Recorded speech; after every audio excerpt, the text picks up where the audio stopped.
Adam lived in a world unlike ours. The sun, a crimson orb, climbed from its slumber in the west.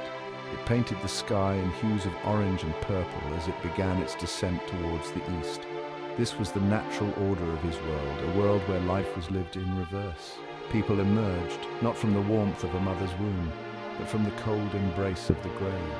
They clawed their way back to life, ancient and weary. Their journey ended with the vigor of youth as they reunited with the source of their being, their mothers.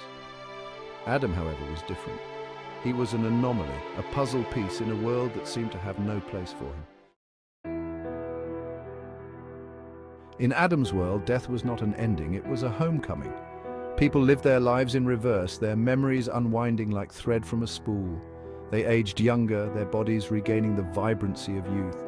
Their final act, the pinnacle of their existence, was the rite of reunion. This was a sacred ritual where individuals, at the cusp of their second childhood, reunited with their mothers. This reunion was not merely a physical embrace, it was a merging of souls, a completion of their life cycle. It was a beautiful, bittersweet symphony of existence that Adam observed with a melancholic curiosity. Adam, however, was a solitary note in this grand orchestra of life. He carried the burden of a unique and inexplicable existence. He had no mother to reunite with, no origin story to unfold. He emerged from the earth as a young boy. He had no past to recall, no memories to unwind. His existence baffled the elders and scholars. They consulted ancient texts, their wrinkled brows furrowed in deep contemplation. They sought answers in the stars, but the cosmos offered no explanation for Adam's existence. Adam remained an enigma, a living paradox in a world governed by the laws of reverse living. Section 4. A backward pilgrimage. As centuries passed, Adam lived his life in reverse. He grew younger, his features becoming more delicate with each passing year. His hair, once streaked with silver, turned a rich, youthful brown. His eyes, which had held the wisdom of ages, now sparkled with boyish curiosity. He embarked on a pilgrimage, a journey to understand his peculiar existence. He traversed across vast landscapes, from snow-capped mountains to scorching deserts. He sought answers in the whispers of the wind, in the rustling leaves of ancient forests, in the murmuring streams that snaked through verdant valleys. His quest for identity became intertwined with his quest for meaning in a world that seemed to have no place for him.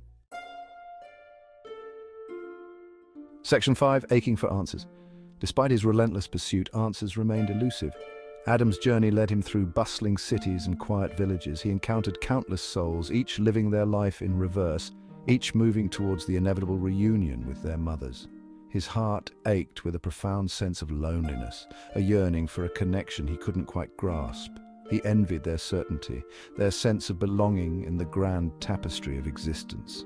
His own life felt like a stray thread, unconnected and adrift. The weight of his solitude grew heavier with each passing year. It fueled his desire to comprehend the purpose of his peculiar existence. Section 6. The acceptance of Adam. As Adam grew younger, his youthful appearance stood in stark contrast to the wisdom he accumulated. His eyes, reflecting the experiences of centuries, held a depth that belied his youthful visage. He had journeyed through joy and sorrow, witnessed the ebb and flow of civilizations. He came to a profound realization. His journey wasn't about finding a place in a world that seemed not to have one for him. It was about creating his own place. His existence might be an anomaly, but it was his. He learned to embrace the uncertainty, to find beauty in the unknown. His life was a story waiting to be written, a song waiting to be sung. He was a being of infinite possibilities in a world where the end was just the beginning.